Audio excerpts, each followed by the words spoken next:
So, Armando, thank you so much for coming to speak to Unwell today. Okay.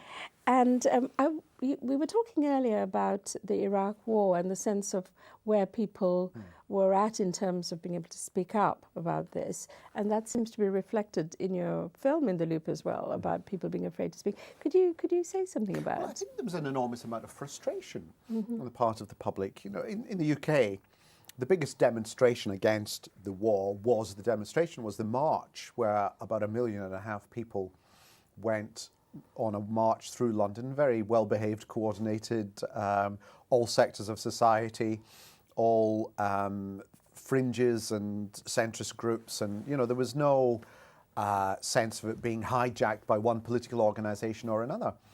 And it was very clear there was a lot of opposition to the war.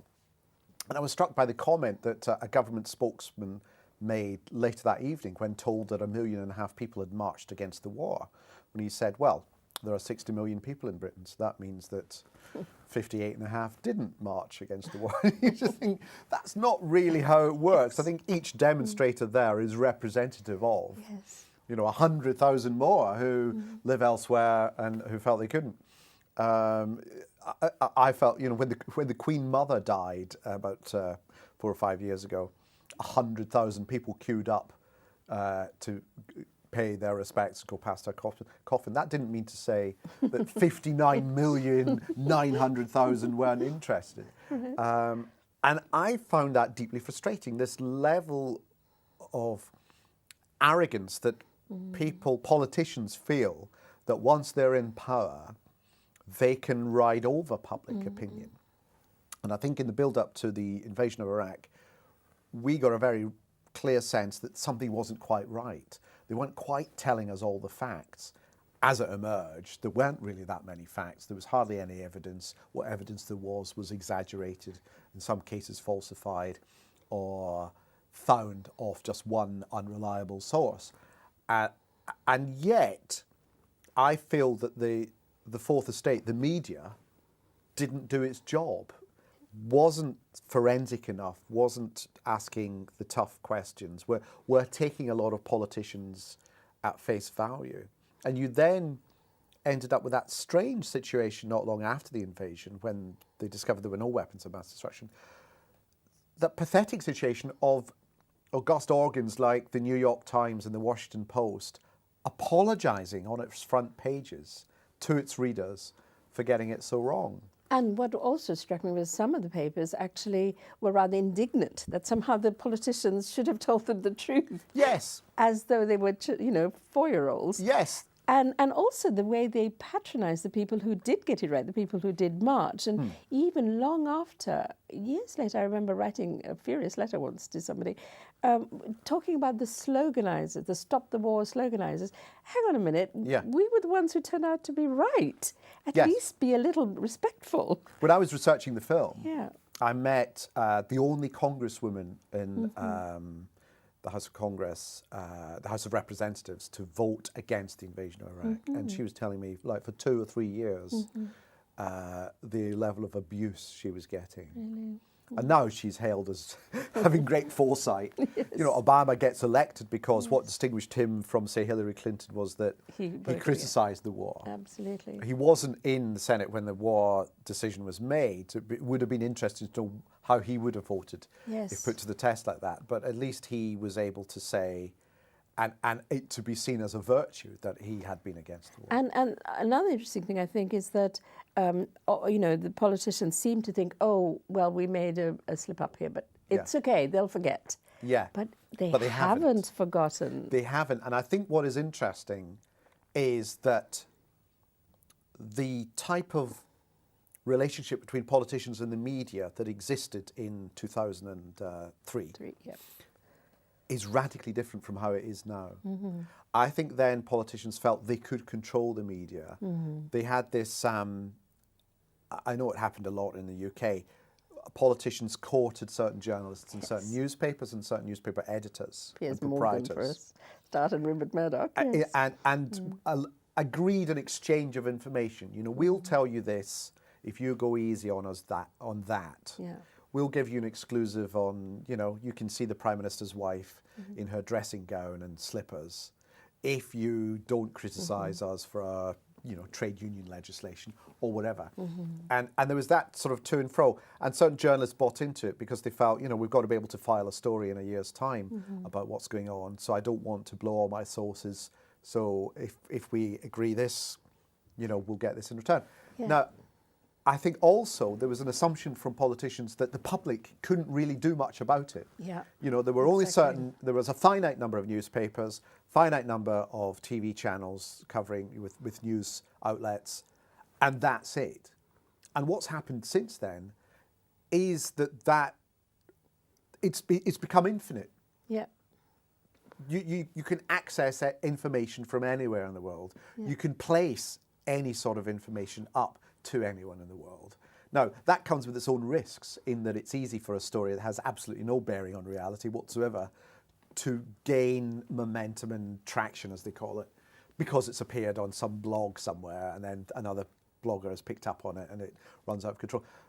That's the downside. But the upside is, I think, that level of frustration on our part as citizens who feel we can't voice our objections or we can't find out the facts has gone.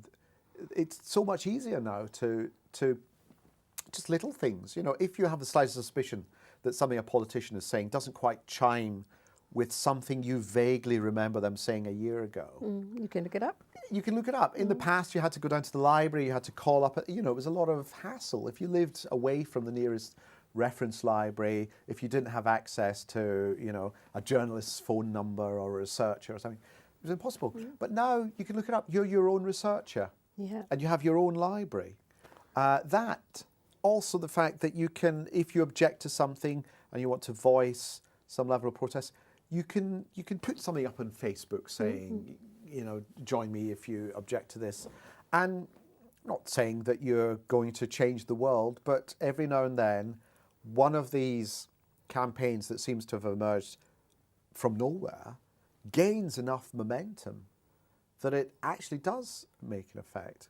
The other thing, of course, is in the past, when you were trying to launch a petition, it was the physical thing of having to be near enough people who would sign it and be physically capable of then taking it to the politician or to the centre of government or to the ministry or whoever. Now, your audience is international. Yeah. They're only one click away. And I think that has given, your private citizen a level of power or potential power that they didn't have. Well, at the Millennium Development Goals Summit, I think they're going to say they have something like, I can't remember whether it was 73 million or 173 million, people had signed an online petition about eradicating poverty. I mean, this would have been impossible before. No, absolutely. And I think it kind of tells you that you no longer have the excuse of saying, there's nothing I can do. The mandate is clear, and the mandate is initiated by people. It's not initiated within the convenient frameworks that the politicians set out. Yes, so you don't need to wait for a politician, or neither do you need to wait for a Bob Geldof to come along and set something up. You can start it yourself. Absolutely. One of the things I heard you say was how much you had wanted to hear the audience laugh. Okay. And this may seem a different thing, but in a way I was thinking, the audience laughing is a way of saying, we got it. Yes. And that what you got was the discontinuity between what the politicians or the media are trying to tell you and what you really know is happening. It's sort of the moment of breaking the illusion, and you've got it, and the whole audience has got it with you. Yes. And so I think it's actually quite a profound step, isn't it? Well, I think laughter is a powerful weapon because what politicians crave more than anything is you taking them seriously.